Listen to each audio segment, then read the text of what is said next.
Hello बच्चों, चलिए प्रश्न को पढ़ते हैं। जल के सवते प्रोटो अपघटन से आप क्या समझते हैं, इसका क्या महत्व है? तो चलिए प्रश्न की मुख्य अवधारणा पे बात करते हैं। मुख्य अवधारणा देखिए, जल जो होता है वो प्रकृति में उभयधर्मी होता है। जल उभयधर्मी प्रकृति का है, यानी अम्ल क्षार दोनों से रिएक्शन करता है, उभयधर्मी प्रकृति का है। तो देखिए, सवते प्रोटो अपघटन से मतलब है कि H2O ये जल है, जिसको हम लिख सकते हैं HOH। तो ऑक्सीजन की विद्युतीरणता अधिक होने के कारण ये बंद के इलेक्ट्रॉनों को अपनी तरफ खींचेगी, जिससे यहां से H+ बाहर होगा।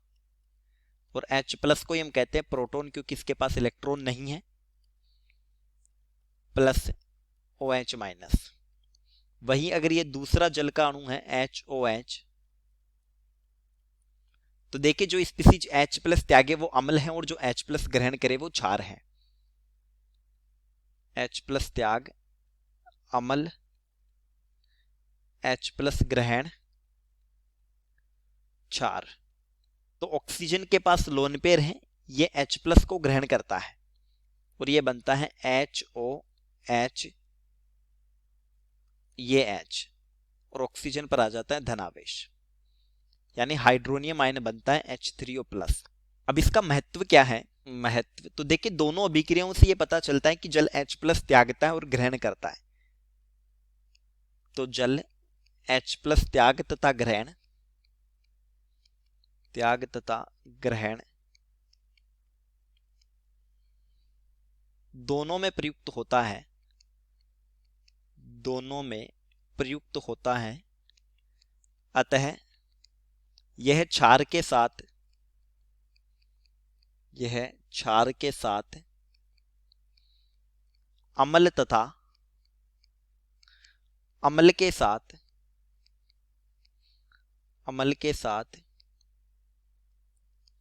क्षार की तरह व्यवहार दर्शाता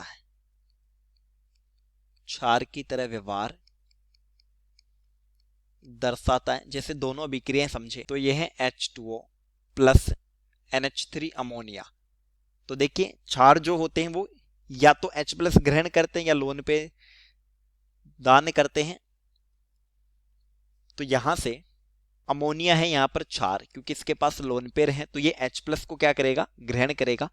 तो जल से H+ ग्रहण करने के बाद ये बना NH, H, H, H, और नाइट्रोजन पर आ जाएगा धनावेश, प्लस ये रह गया OH-। तो यहां पर जल का व्यवहार है अम्ल की तरह। वहीं अगर HOH प्लस CH3C द्विबंध OH, तो ये एसिटिक अम्ल है, एसिटिक अम्ल। तो यहां पर हम देखें तो देखिए, ऑक्सीजन के साथ जुड़ा हुआ हाइड्रोजन है वो H+ के रूप में बाहर होगा, यानी ये बंद के इलेक्ट्रॉनों को ऑक्सीजन खींचेगा और यहां से H+ बाहर होगा। ये H+ जल में उपस्थित ऑक्सीजन के लोन पेयर द्वारा ग्रहण होगा, तो ये बन जाएगा HOH, H, यहां प्लस CH3C द्विबंध O-। तो यहां पर जल ने कैसा व्यवहार दर्शाया? क्षार की तरह व्यवहार दर्शाया। तो जल सेल्फ प्रोटो अपघटन के कारण क्षार और अम्ल की तरह व्यवहार दर्शा सकता है। चलिए, उम्मीद करता हूं प्रश्न समझ आया होगा। धन्यवाद।